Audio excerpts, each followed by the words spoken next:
Arestado ang 3 lalaki matapos mabisto ang taniman ng marijuana sa isang bahay. Pati ni Doro, pinagtaniman ng marijuana. Balitang hatid ni Cesar Apolinario.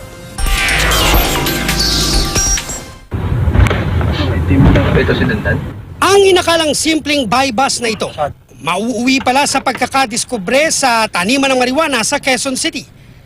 Ito'y matapos maaresto ang umano'y tulak na si Marlon Rebucan alias Dandan at kanya umanong mga kliyenteng sina John Nicolas Barquilla at Carl Jezreel.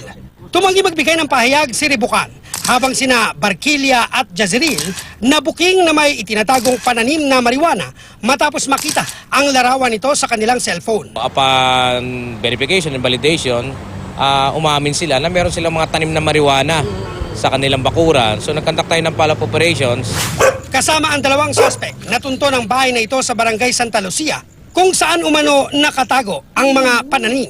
May possibility sir na binunot. Pero mga pasong walang laman at mga plastic na pambalot na lang ang nakita sa rooftop.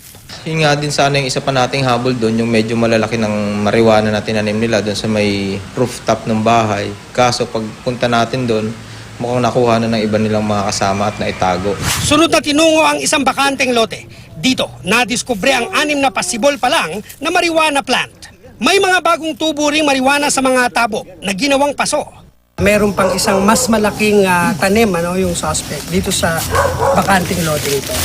At dito niya itinanim sa mismong toilet bowl.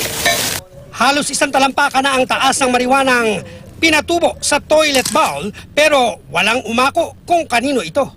Hindi ko po alam kung sino po naglagay niyan dyan. Bukod sa paglabag sa Comprehensive Dangerous Drugs Act, karagdagang kasong cultivation of illegal drugs ang kakaharapin ni Bakiral at Jezreel.